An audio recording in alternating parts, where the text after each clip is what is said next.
somehow, even with all the attention to all different kinds of biases that campuses have been involved in, even some say obsessed by, somehow this paper, the Antisemitism, has gotten less attention on the American campus and in European academy than other forms of bias. And so ISGAP came into being because there are the importance of fighting anti-Semitism.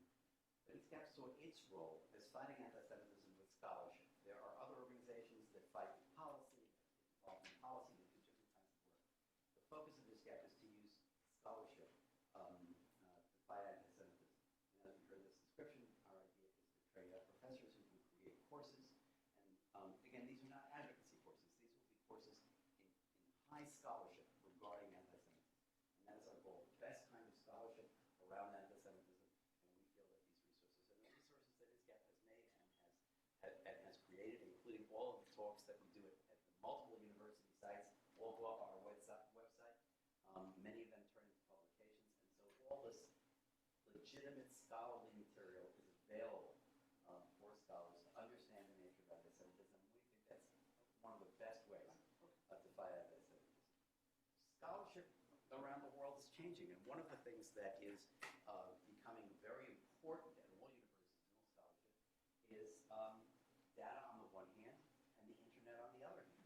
And so tonight we are extremely fortunate to have Seth, I'm trying to say the name correct, Seth Davidowitz, who is something of a polymath.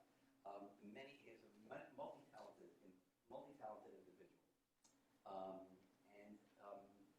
He has done research on using the internet to understand psychological aspects of persons, to understand sociological facts.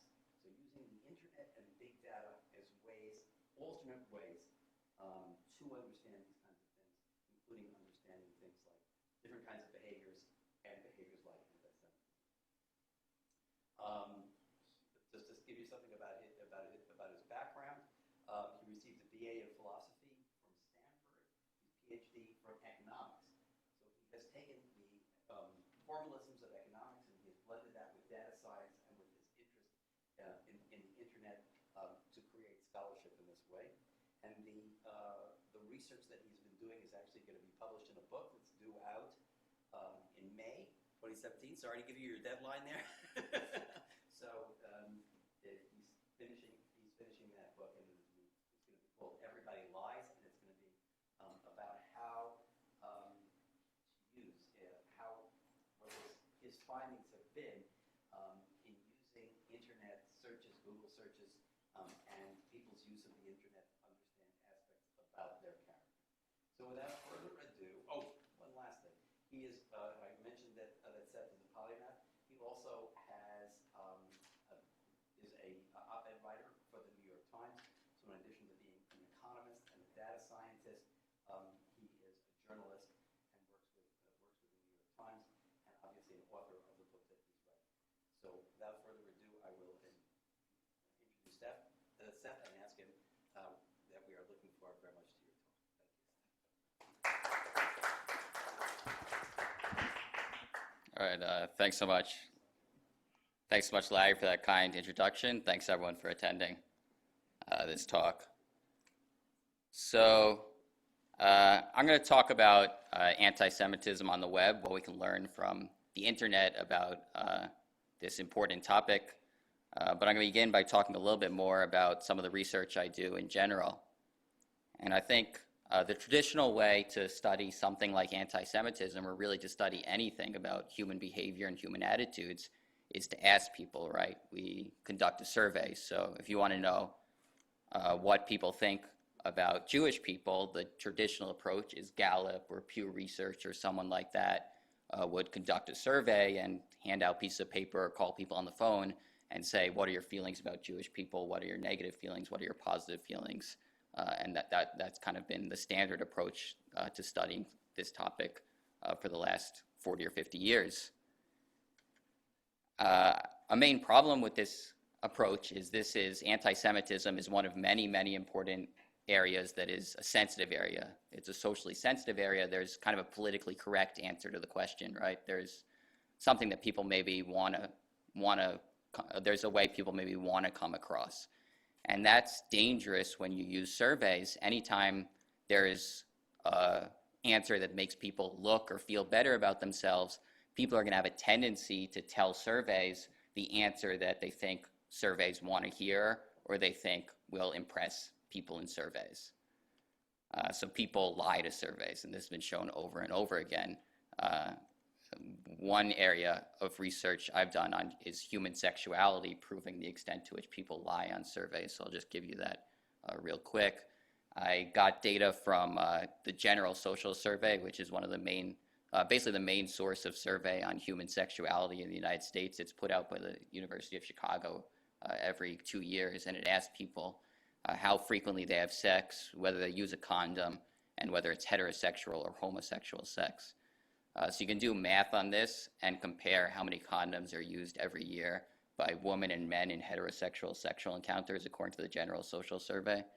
And according to the General Social Survey, a woman used 1.1 billion condoms every year in heterosexual sexual encounters, and men use 1.6 billion condoms every year in heterosexual sexual encounters. As everyone see, by definition, those have to be the same. So like this kind of shows that people are lying when they ask questions on a sensitive area where people want to maybe impress people rather than tell the truth.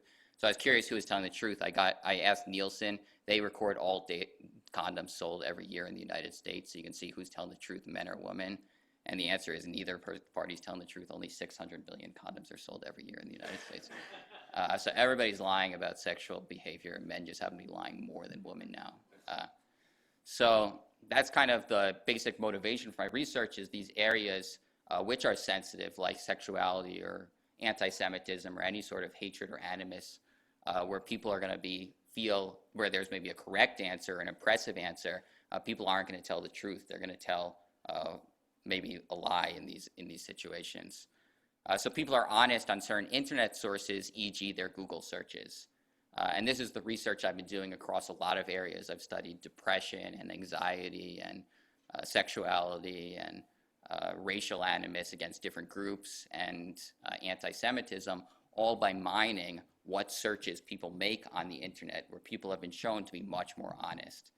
People are alone, they're by their computers, and they maybe have an incentive to tell the truth. There's not someone on the phone saying, hey, how do you feel about Jewish people? There's just a little white box on the Google search engine, which is maybe going to get more information. I call it digital truth serum, where something about Google allows people to feel very comfortable saying things that they might not admit to anybody else. So let me just talk about the things we can find. Let me talk about a few of the things I want to talk about in this talk. I want to talk about how anti-Semitism manifests itself on the website. I want to get a little on the web, World Wide Web, particularly Google searches, but other areas as well. I want to talk about what causes it, anything we can learn about what causes anti-Semitism, and then I want to conclude what maybe if there are any conclusions on things we might do to stop or curtail anti-Semitism. And I think there's a lot of information in websites that can help answer all of these questions. So how does anti-Semitism manifest itself on Google or on the internet? So the first thing that you see when you go and download data from Google is you see the questions that people have about different groups of people. You might actually see this if you type into Google. You might see the autocomplete sometimes. Can be a little disturbing when you do searches like this. So when people type, "Are Jews?" what are the main ways they complete this search in a negative direction? And you see a lot of really negative searches that have been traditional stereotypes about Jewish people. The number one search for this is, "Are Jews evil?" And you also have searches like cheap and greedy, racist as well. So these are a lot of really nasty viewpoints about Jewish people that are among the most common searches people make on the internet. And I think this is really an area where, in the United States, if you ask people on a survey, do you think that Jews are evil, or do you think that Jews are greedy, or do you think that Jews are cheap or racist? Most people are going to say no. But on Google, on their computers, they're going to reveal something very different and thoughts that they really might not otherwise tell you. The other thing we see a lot is jokes. This is a theme of hatred in general, has been long thought to be connected to hatred among groups, and it's one of the most common manifestations of anti-Semitism. People make searches such as Jew jokes, or I'll have to use dark language here, kike jokes online with striking frequency. Again, on their computer, these might be people who are, would never admit to ever having such attitudes. They may say they have Jewish friends, or they may say they have no such animus, but online they're going to give a very, very different story. Okay, so that's kind of the manifestation, but we can do a lot more with this data. Because Google search data is so big, there are so many searches, we can actually zoom in to every city in the United States and say, how frequently are they making these searches? How frequently are they asking, are Jews evil? How frequently they're making searches like Jew jokes or kike jokes or things of that nature? And we can see where in the United States are people making these searches with the greatest frequency, and where is it maybe lower frequency. And the most striking thing, and I think a very really depressing finding in my opinion, is the high frequency of these searches is in college towns. Places like College Station, Texas, where Texas A&M is, a lot of college students are making these searches at much higher frequency than other groups in the United States, is very clear in the data. And this is noticeably different than animus against other groups on the internet. So if you look at where people make searches that are racist against African Americans, the equivalent nasty jokes about African Americans, such as N jokes or something like that nature, that's higher in places with a lot of older, elderly people, not on college campuses. But Jewish anti-Semitism seems to be lower in places with older people, and higher in places with younger people on college campuses. And I think this suggests that potentially, that's not really great news, right? For Jewish people, these are people who are not going anywhere.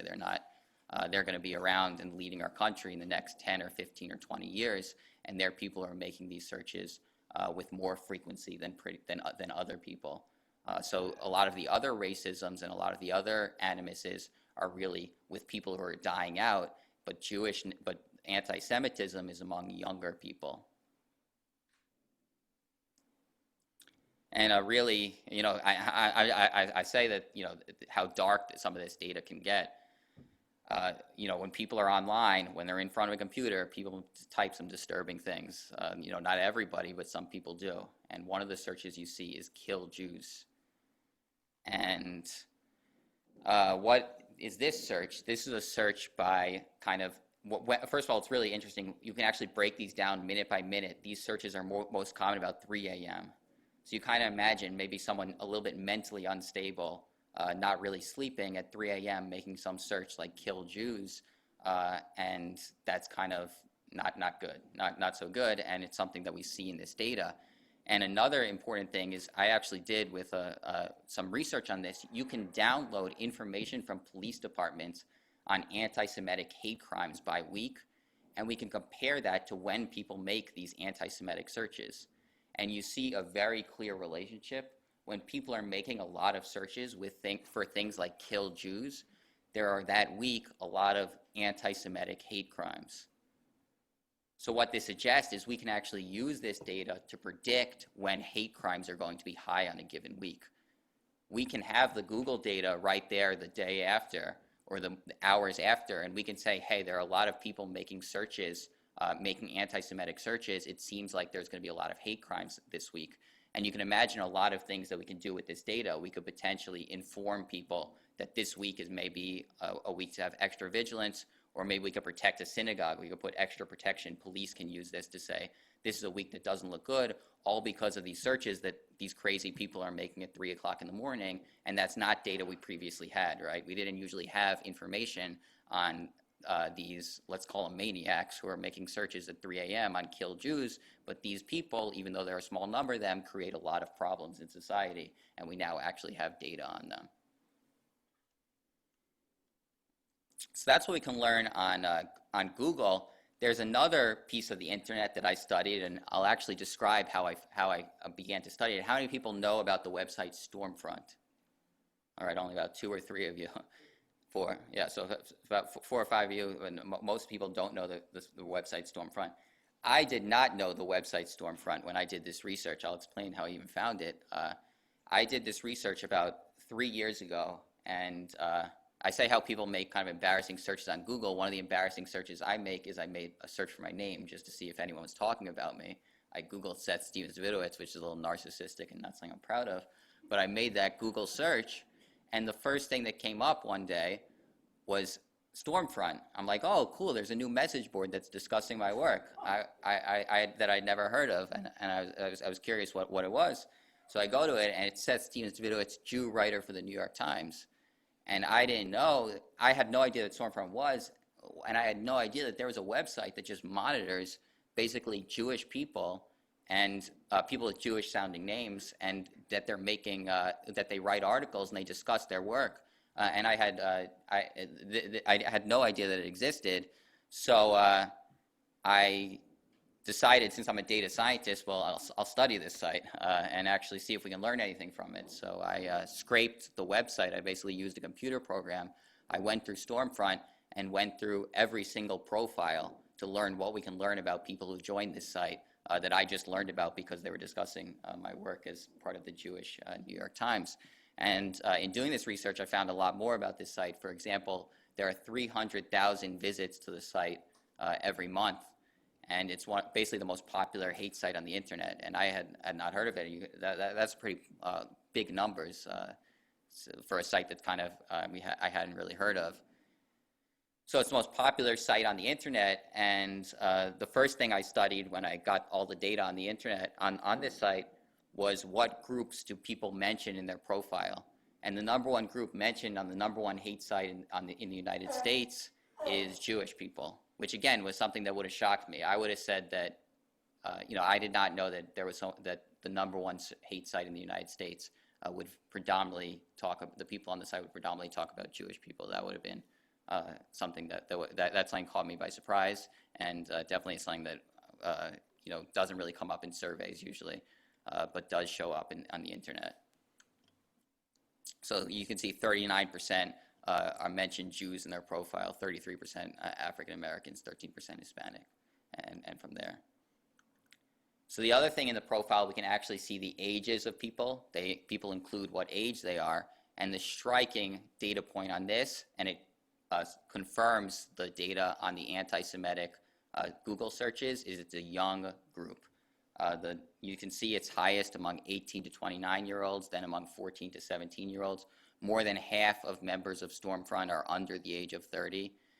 And a little bit of this is the internet is younger, so there's going to be some bias towards younger people. But the internet isn't nearly this young, and social media sites are not nearly this young. This is younger than Facebook and younger than Twitter and younger than Instagram and younger than all these sites. Stormfront members are really, really young for the internet, for social media, for anything. It's a site that predominantly appeals to younger people.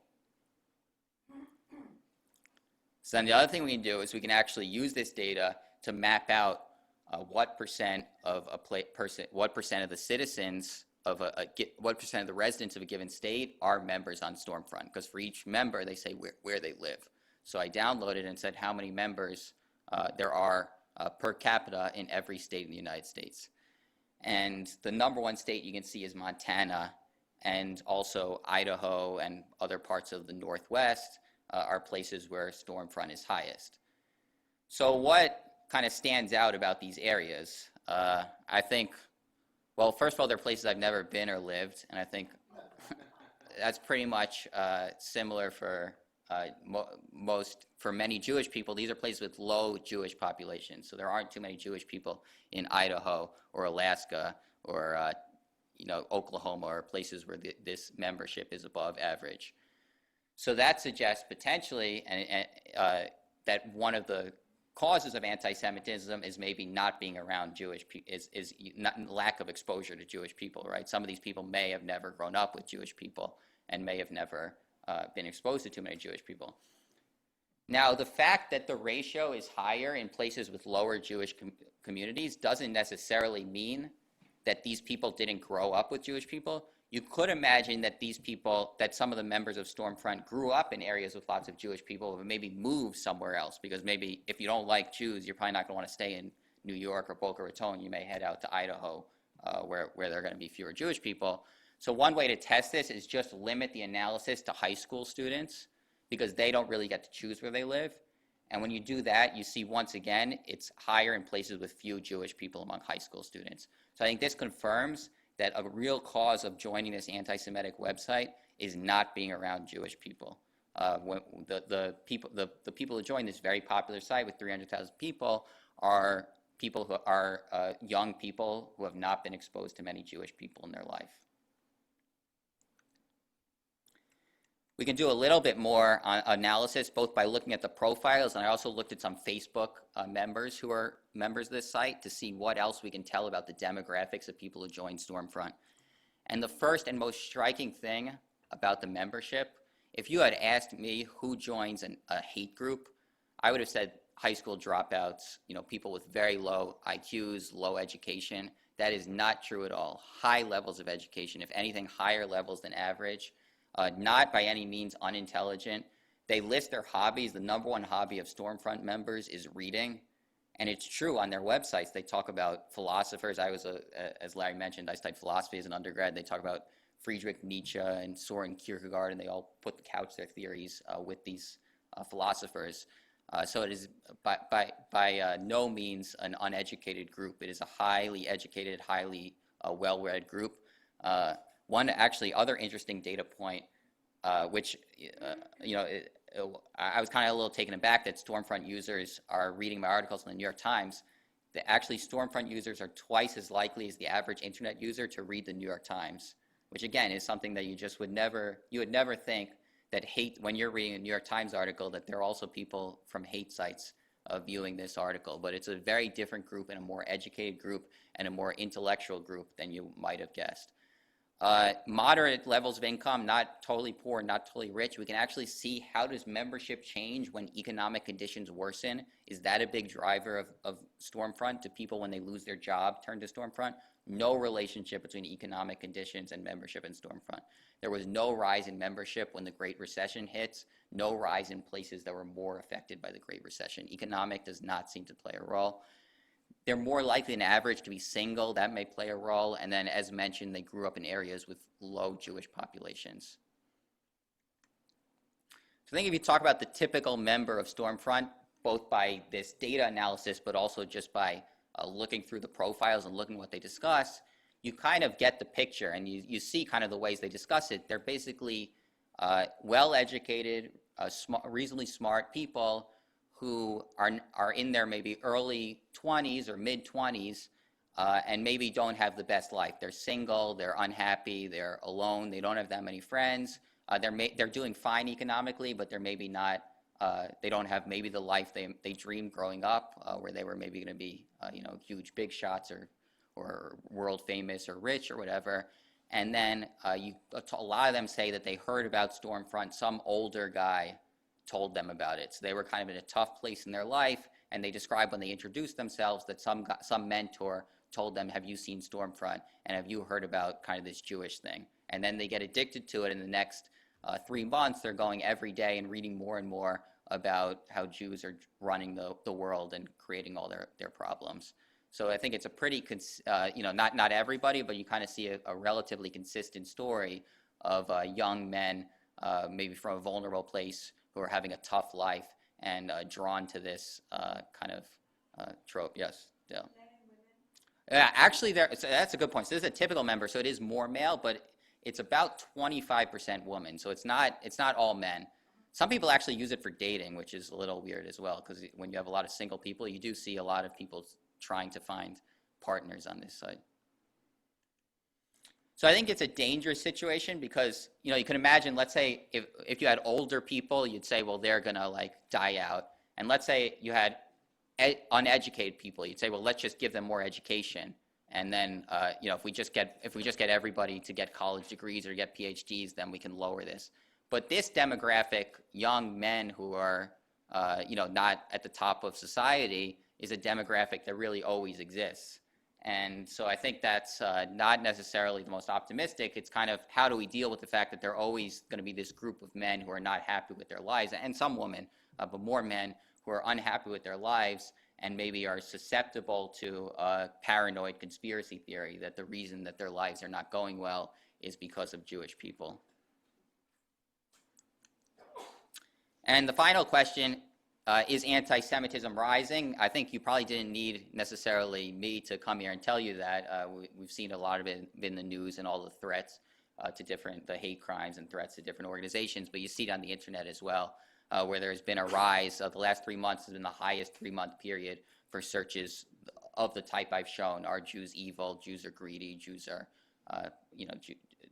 Jews are cheap, things of that nature, and also these really nasty searches like kill Jews. So they have really been risen in the last few months. And you actually see very clearly in this search data the path that has created this rise of anti-Semitism in the last few months.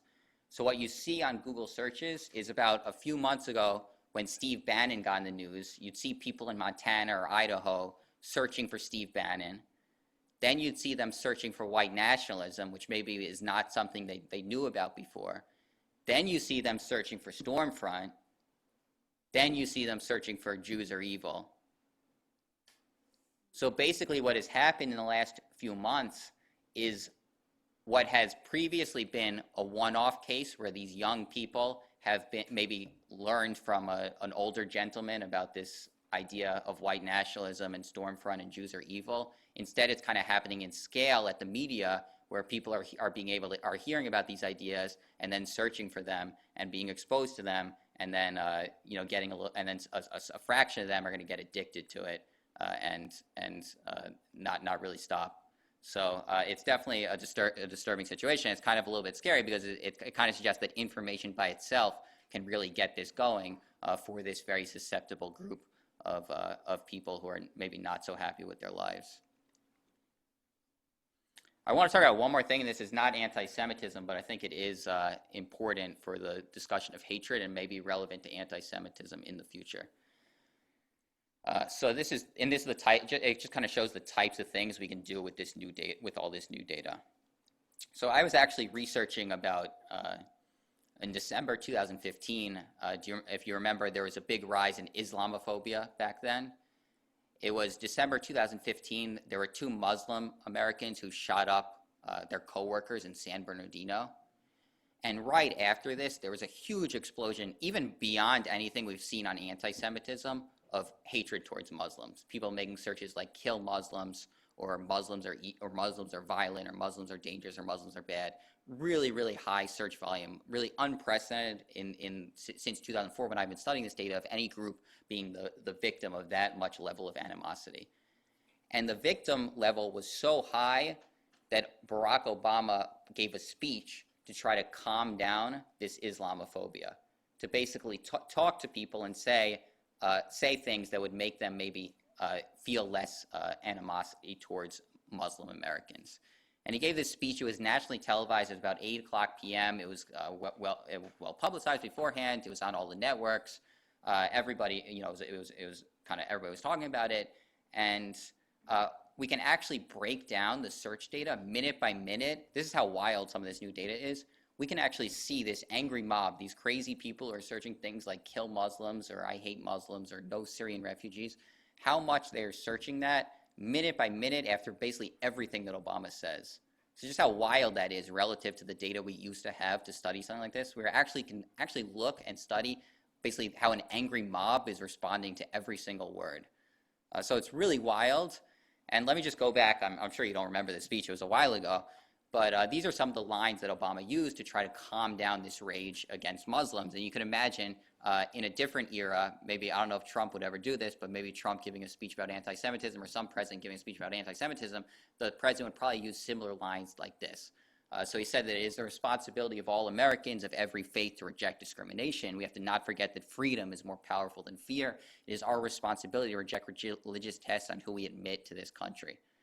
And he gave this speech, and that's kind of classic Obama. It's really beautiful. It's great rhetoric. It appeals to kind of all the best of national values, and it's poetic. It's it's sonorous. It's everything you would want in an Obama speech, and kind of classic Obama.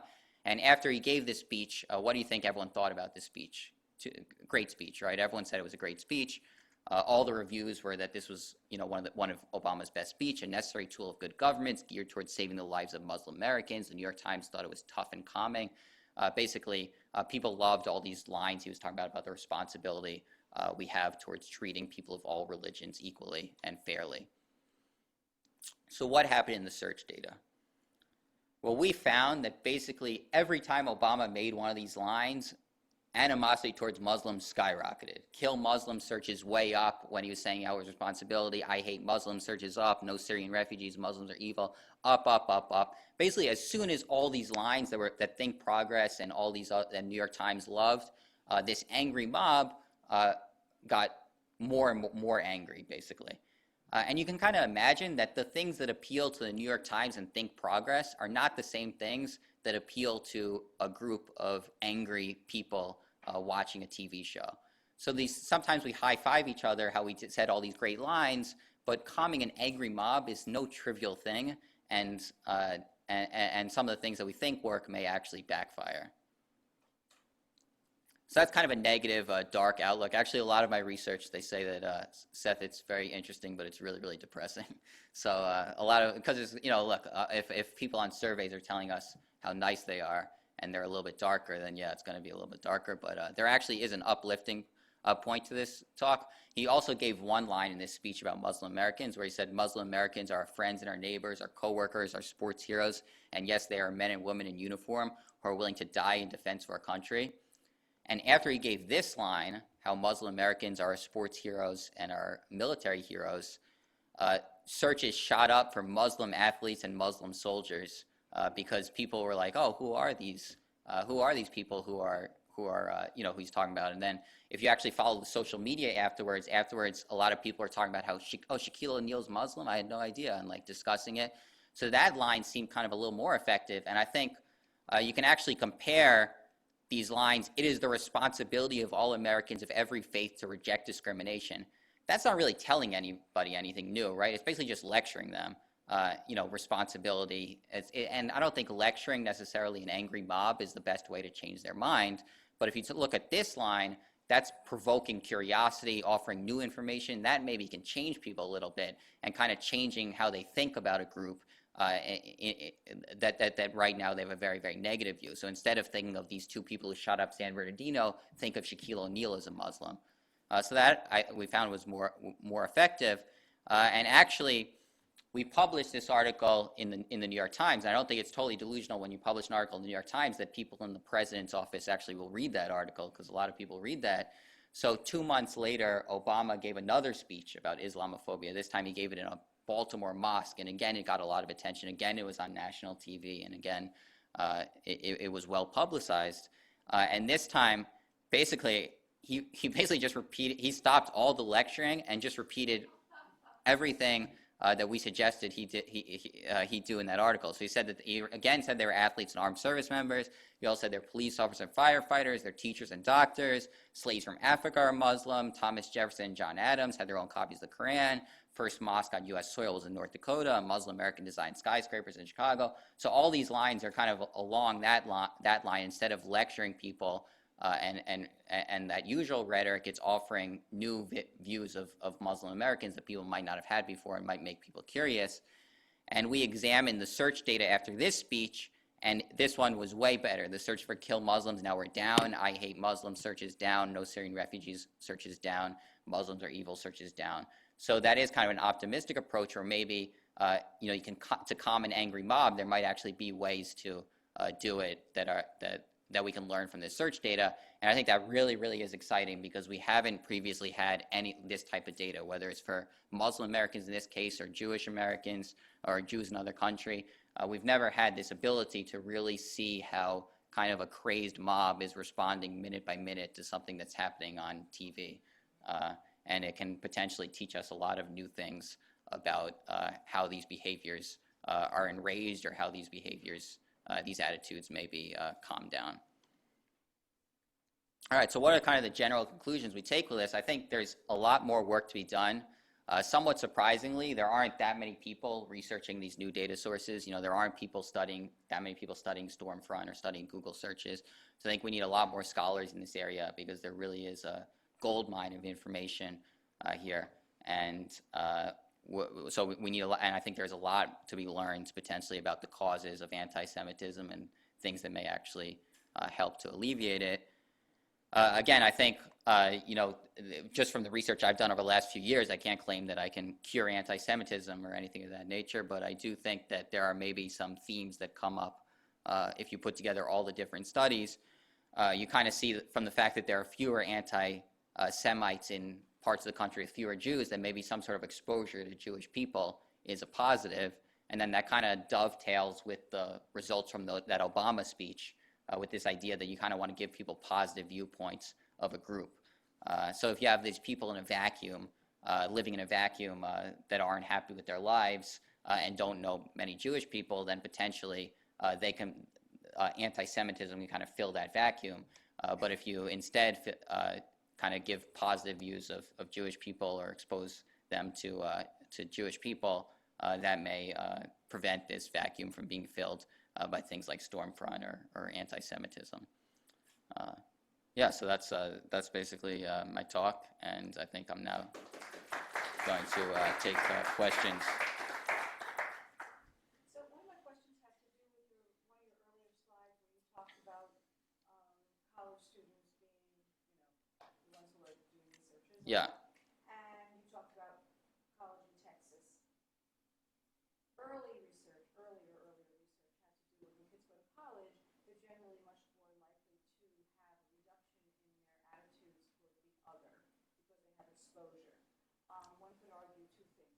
Number one, you go to college with a lot of people who are like you and they're from a similar place, so you may not have that kind of exposure. What you're talking about here is not only the exposure but also information and being able to connect with more positive models. And so my question is also, where can you tell us where some of these colleges were? You talked about Texas. Is this across the Yeah, so that's a good point. It wasn't like Princeton, New Jersey, where probably 30% of students are Jewish, and then you might have people who hadn't been exposed to Jewish people. So it was more, I'd have to go through again, but it was places with much lower Jewish students. So it does fit with this idea that, but I think it just shows that it is more a young person's thing. But I think I think it is consistent with this idea of kind of a vacuum, a lack of Jewish people. It was college towns in places with fewer Jewish people. Yeah. Yeah, I think your work is really wonderful, and I'm very grateful that you're doing it. Oh, thank you. Do you find that the incidence of anti-Semitism also corresponds to anti-Israel?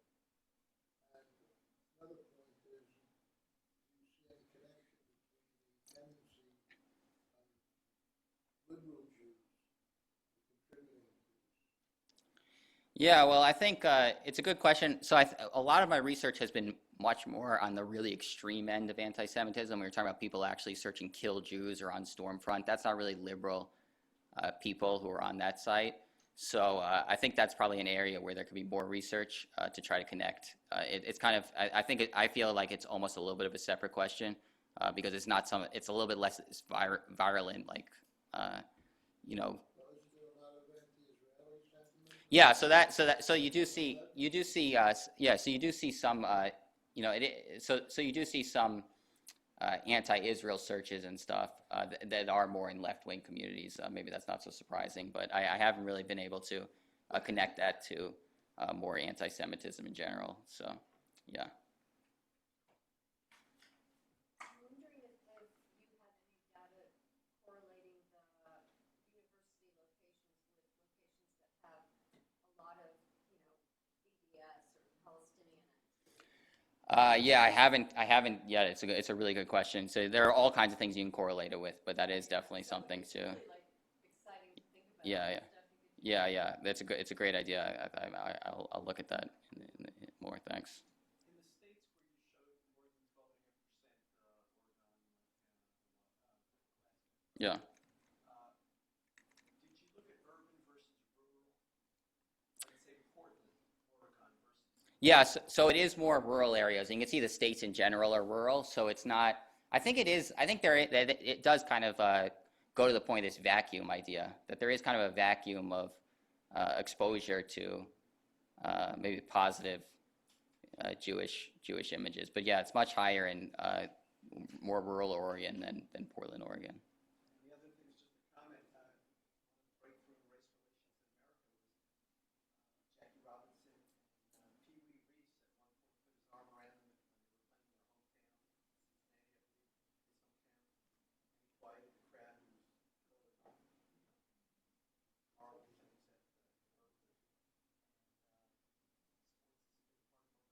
Right. Yeah. It's a great point. Yeah. I think. Yeah. Question now, Chris Warren from ISGAP. One of the things we were talking about today with a group of supporters was about the geography issue.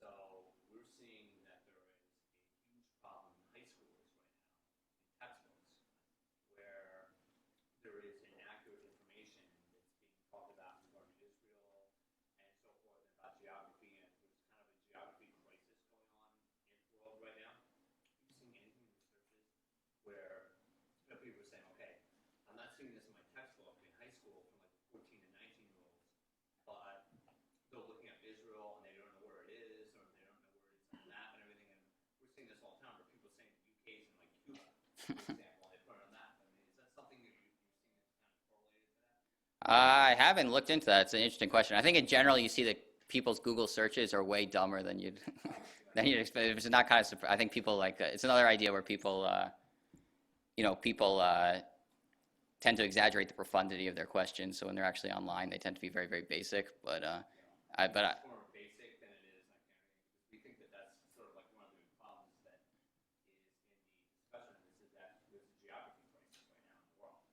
and that people don't know where anything is. right. And and I'm just curious to see how, where the research can go on that and how that can help us to kind of help define some of the issues that we want to talk about. Yeah, it's a good idea. Keep the ideas coming. I don't know, or do it yourself, or like look into yourself. I think there is a lot of fertile area for research here on all kinds of questions, because kind of everything goes to Google these days. So it's a really easy way to measure some of these things that we haven't previously seen. Dave, you did an excellent talk, number one. Thank you. Number two, I mean, I come from Iowa, it's a rural state, and there's only about 5,300 Jews in the state, but my relationship is really good on a one-to-one basis. These are friendly people. Now, the other thing is, there's a tremendous amount of Muslim anti-Semitism. I mean, we're talking about anti-apartheid week at the universities. We're talking about Iowa City, that maybe 25,000 students, Mhm. maybe 800 Jews. Since 20 years ago, 25 years ago, when my kids went to Iowa, there were killed Jews. They were attacking people who would come to see Abba Eben, Jewish speakers at the university, and Palestinians were around, and anti-Semitic slurs and such as that. I mean, this is 25 years ago in a very tiny Jewish population state. Okay, and we're seeing this in California, Minnesota, New York. So what is going on with Muslim anti-Semitism in the U.S.? Yeah, I haven't looked at it too much, but you could imagine also just looking at the different language searches, you can break it down by different groups that way, and then also where populations are higher to see if that's correlated. I'm sure. Again, this is kind of this is preliminary. I think it's kind of shocking that more people aren't looking at this data, because it's so rich and so unprecedented. We didn't really have data before on how frequently in every city in the United States people are making searches like evil Jews or greedy Jews. So I don't. Yeah, a lot of these questions I don't know, but The question is that it's been going on for a long time. right. It's not something new. I also look at Breitbart every day because I think it's a good news source. Yeah. And there's many Jewish people who say Bannon is not anti-Semitic. Do you read Breitbart? No. Breitbart? I'm sorry. It's my Midwest pronunciation. If you read it, it is not anti-Semitic, and there are many Jews who say he is not anti-Semitic. So what's your So I'm not saying that Breitbart is anti-Semitic. I'm just saying that you see a clear progression from interest in Steve Bannon to people hearing about white nationalism for the first time, to going to Stormfront, to anti-Semitism. So it's not. It may be that Steve Bannon's totally innocent in that, but for whatever reason, that in the news, since he was connected to white nationalism, that led people down this rabbit hole that they hadn't known before. So yeah, it's definitely not. So, can you give us an idea of what your next stages are in your own research? Where you're going? Well, I'm all over the place a little bit, so I don't really know yet. But I do want to do more on this hatred stuff, not just anti-Semitism, because I think all these, there's so much to learn about this area, and it's really, really important. And I just think like some of that stuff, that the idea that you can actually like see how people are responding minute by minute to what people are saying, I think is just so mind blowing, and like could really change how we understood some of this stuff. So I do want to do more of that, and towards all groups. Some of this, like you kind of wait. It's like I didn't know when Obama was giving that speech. I'm like, oh, let me study how this changes. So some event happens, and I'll be like, oh, let me see what's going on. Or I think after the San Bernardino attack, I'm like, let me see if Islamophobia has changed, and that kind of got me down that one. So I definitely do want to do more in this area, and more on, I think I've probably done less on what causes this stuff than like just measuring it.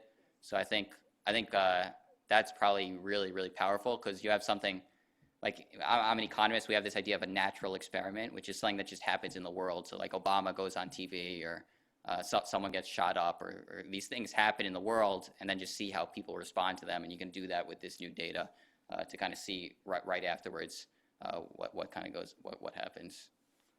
Yeah. While I can't say that this is, a fact of absolute scholarship, there does seem, and all of us, I think, will have an interest over time in vicissitudes of anti-Semitism have watched over the last 20 years. I think we broadly have this idea that there's an anti-Semitism on the right, which is, I think, sort of what we've seen from the stormtroopers back then. Yeah. Which comes from a particular right-wing ideology, a pro-Nazi and white nationalistic ideology. And then But the other thing, the interestingly of that, it's not a religious one. It's very frequently they're atheists on Stormfront, and like they're very into Charles Darwin and like evolution and like survival of the fittest. But yeah, go ahead. Right, which was, I think, also true. Yeah. Also true of the National Socialists. Yeah. True of the Nazis. There was a lot.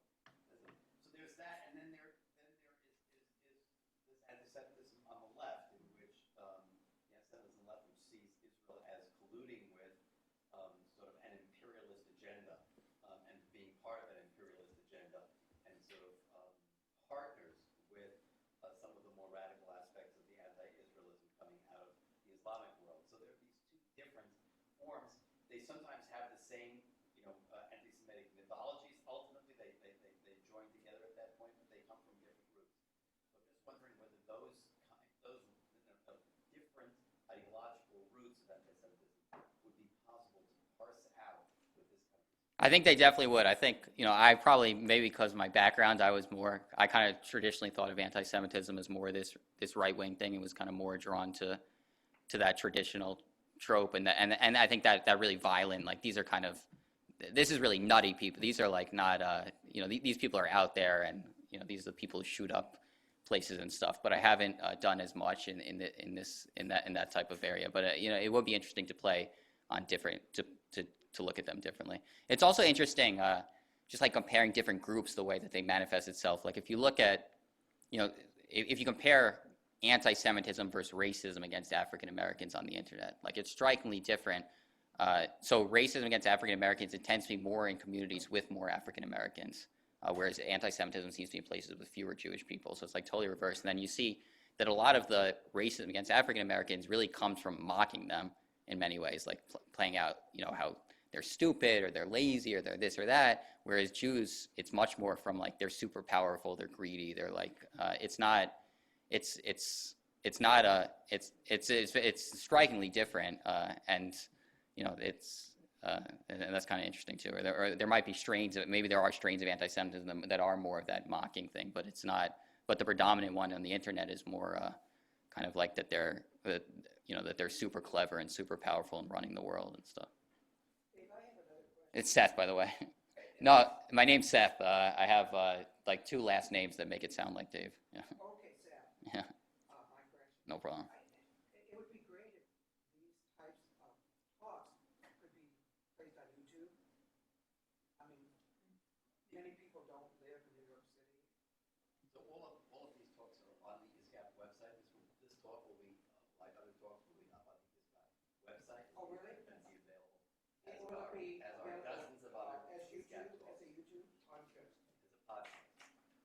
As a podcast, so that means you can see it.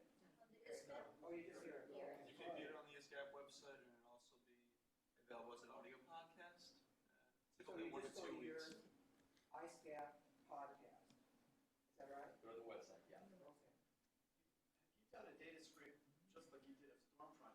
I don't know if these things exist, of socialism.com, marx.com. It would be very interesting to do the very same methodology and compare what they're searching on, et cetera, your entire presentation. Yeah, yeah, I totally agree. Every comment, I'm like, yeah, there is a lot more to be done. Like there is, yeah, it's a good idea. I'll add it to. I'm keeping a memory of all these things that people said either or people are watching and might want to do it themselves. I think yeah, it's definitely that yeah, the internet. It's this idea that we didn't usually have. The KKK was not like on the internet, right? So we didn't really know the members of the KKK, but now the KKK is on the internet, and the equivalent of all these groups now have internet memberships, and we see when it's rising and where people are coming from and all these things. So, yeah. I see David Duke is actually speaking on this storefront. Yeah.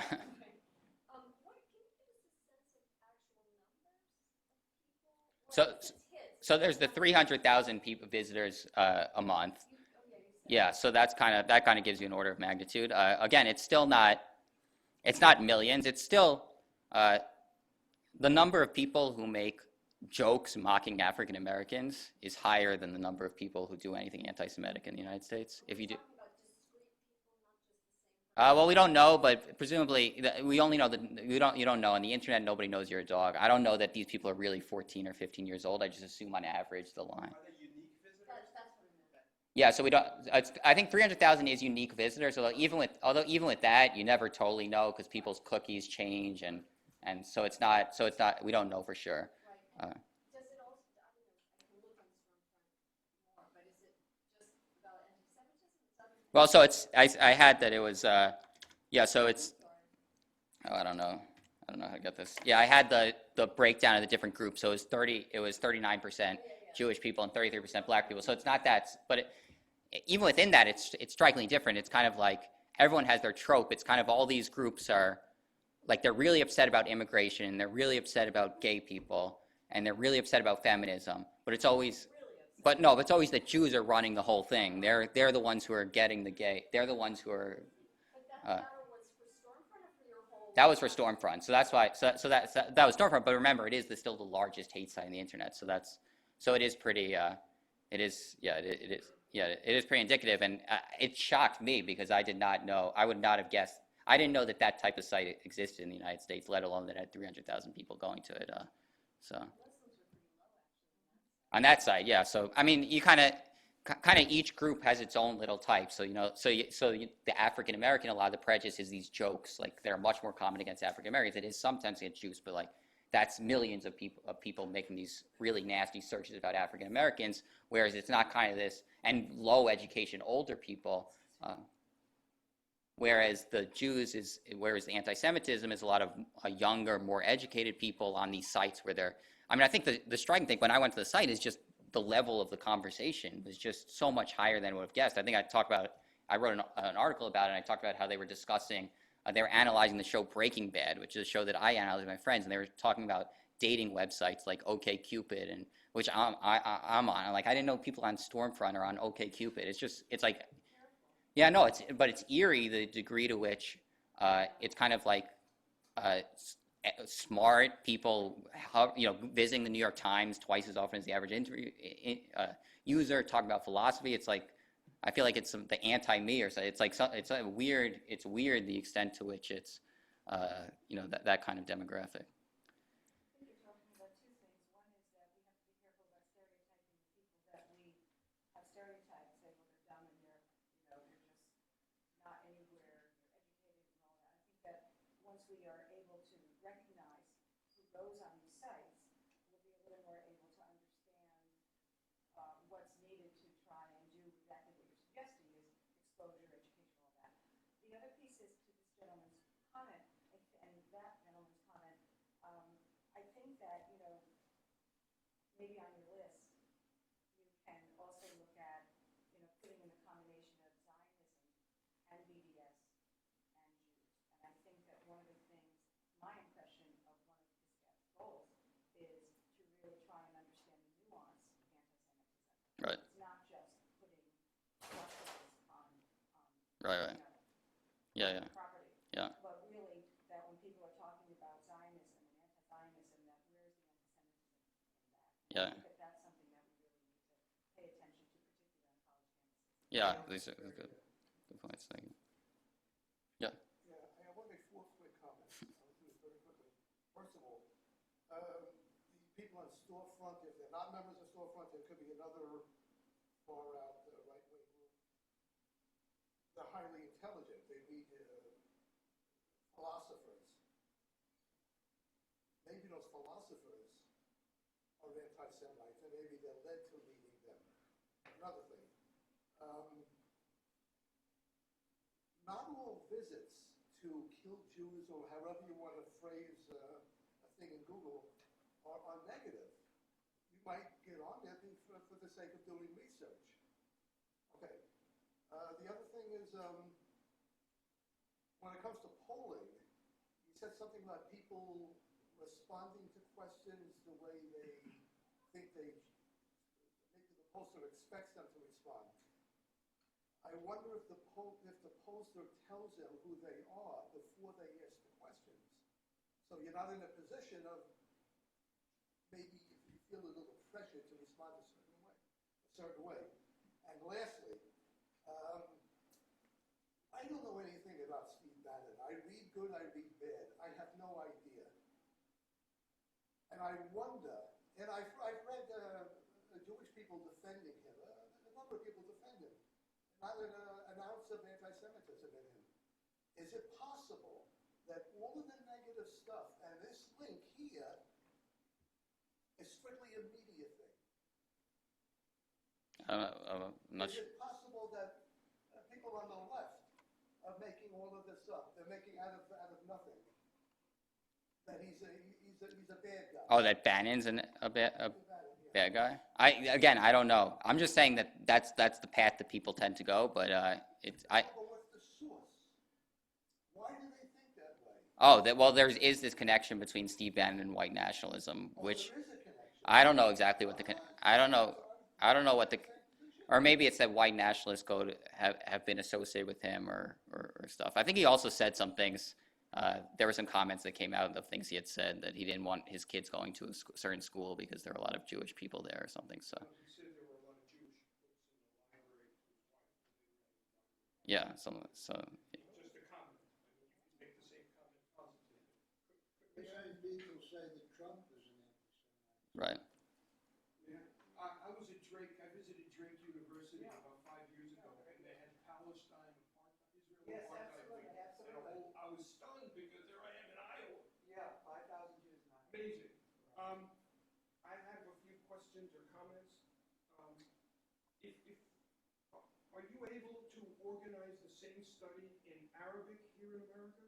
Yeah, you should be able to. That's yeah. So you could. Because, this is narrow because it's in English, so of course it's going to be in Montana and white people. Right. If it's not done in Spanish or Urdu or Yeah. Bengali or Yeah. Arabic, I think it has to be done in Arabic here in America because the doors are still wide open, speaking as an immigration lawyer for 35 years. Yeah. And a former immigration officer. Another thing I'd like to ask or comment on is when you're watching TV, you're already getting a certain demographic. In other words, I personally I watch everything, but I watch it on YouTube. So if I want to see the Spicer briefing, press briefing of the day, I go to YouTube. You can't really find it on TV. Yeah. So everything is on YouTube and nothing is on TV anymore. One other thing is, I was wondering if you would try and do the same study on Obama's famous Cairo speech. Just as because here's our president, headed to the Middle East. I just would wonder how that would work out. And my final, I have a website, and there's a difference between a visitor, a hit, and a user. And I'm lost. I don't know. I mean, I can shed a little bit of light, but visitors, the number can be staggering. It's mind-blowing. 60,000 users in a day on my little website. Well, I'm just talking about visitors. Excuse me, visits. Visits. Yeah. Maybe the same people. The way to look Yes, this is meant to be unique visitors, the 300,000 thing. But again, it could be some people who change their cookies and are, I see. yeah, There's So, some error. yeah, okay, so I guess I didn't ask any question then, but I just want to make one other comment. yeah. You spoke for 40 minutes, and it flew by. You did a great presentation. Thank you. Thank you very much. Thank you. I actually had two questions, but I first wanted to make a comment. Somebody earlier was talking about how the internet doesn't always have the best collection. I used to do some work on Answers.com, and somebody had once asked, what does a population distribution map show? You sort of wonder, you sort of wonder with the influx. But at the end of your lecture, you were talking about two different types of speech patterns. One where you're lecturing and heckling people to say that we have a responsibility to look after everybody in society, reject discrimination, these sort of broad themes. And then the second one you had point out the heroism or cultural life of minority group X.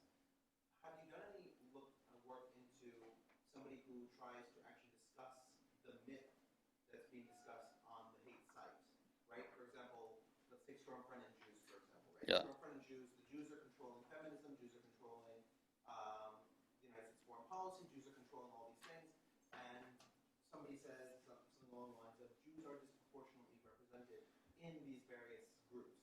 We agree with you. However, if we actually look at what Jews talk about amongst themselves, we see that there's a wide variety of disagreement between Jews on these specific issues. They're not united, and even within these groups, Jews don't make a majority. The majority is made of non-Jews who have these particular opinions, and their philosophies are predominant. Some way of actually trying to dismantle the myth. Do you have any statistics about I haven't looked at it. It's a great question. I mean, my gut from just reading I've done in psychology in general is it's really a dangerous thing to say, Jews are not evil or something, and then it's like, wait, what like, it's a little bit hard to, it's a little bit dangerous territory where you put thoughts in people's minds by saying, no, it's not true. Sometimes that's not always effective, and it does kind of fit with this general idea that there's kind of a vacuum waiting to be filled, so you want to be a little careful, like bringing up these ideas that maybe people haven't even thought about before. So I don't know, but I think I'd almost want to say you want to start with just like reminding people that a lot of, just as you do with Muslim Americans, for people who don't necessarily grow up with Jewish people, to remind them of all their heroes. Also, all these celebrities who hide that they're Jewish is probably a bad thing based on this, right? Like all these heroes who are change their name or something. It would maybe be better if they had more Jewish names, and everyone would be like, oh yeah, that person's Jewish. And the second question I had is, a lot of people are attracted to white nationalism. When you talk to them, they seem to say there's a lot of anti-white sentiment in the world. One example that they say, for example, the BuzzFeed 30 questions about insert groups. So 30 questions black people have about whites. There are 30 questions Hispanics have about whites. And of course, there's never the reverse, 30 questions white people have about Hispanics. And so they'll say this as proof that the cultural milieu is anti-white, that there's a need for white nationalism. Do you have any statistics that correlate with the releasing of these types of videos that white nationalists cite and driving to white nationalist sites, or some sort of connection between the proliferation of the quote anti-white message and the attractiveness for it? Well, it's definitely talked about on the website a lot, just as you say, and it's another one where they say that Jews are kind of, I think another thing they talk about a lot is how Jewish people protect other Jewish people, but there are no white people protecting other white people. So it's so that they're trying to, so that's kind of an idea that has a lot of, that they talk about a lot, and that Jewish people are always protecting minority groups, but not protecting white. So it's all kind of driven around Jewish people, but it is a big theme that they talk about on the site. But yeah, it could be interesting. I mean, you could also actually see data on this. If you actually look at, for example, there's the equivalent of, the nasty jokes about Jews and the nasty jokes about African Americans. They're also cracker jokes or whatever, but they're really unpopular. So there is actually evidence against the anti-white prejudice that people maybe think they see. There's a very big element that's never discussed, or rarely discussed, and that is, I think, one's politics supersedes one's religion. We almost assume that every Jew is going to be this, is going to think a certain way. Not true. Some of our biggest enemies are Jews on the left. And it's a liberal thing, not a Jewish thing. Right. I don't assume, of course, this is a matter of opinion, what, right and wrong. We take certain stands on certain issues. But no, Some of your we best- don't walk in lockstep with each other. Some of your best friends are Christians on the right. So, Right? I'm gonna, Absolutely, totally true. Exactly. I'm gonna take my prerogative. Thank you so much for all this wonderful questions. Thanks for the Well, question. Fantastic. There's a Talmudic saying that, you don't get at people's truth easily, but you do find the truth in their cups, in their pocketbooks, and in their anger, which is to say, the truth will come out when you're drunk, the truth comes out when you see what you give charity to, and the truth comes out when you're angry. But I think we've also seen tonight that Seth has opened up from that Talmudic thing a fourth thing, which is that the truth comes out when you're in the privacy of Google. So we're going to add, I think you're adding to the Talmudic, the long-standing Talmudic wisdom about how to get to the truth. As a psychiatrist, I know that there are things that are said to me, as people talk in the privacy of obviously of a consulting office, that are very, very different than their public persona. And I think this is a lovely parallel way. I've just met Seth tonight, but I think as all of you, are very, very impressed by his scholarship, and we know we're going to see some wonderful things. And we're all going to buy his book when it comes out in May. So thank you all for coming. And, I refer you to the ISGAP website for those of you who like this talk. That the website has lots of talks about this, and I do want to say that I believe ISGAP is becoming one of the preeminent sources for solid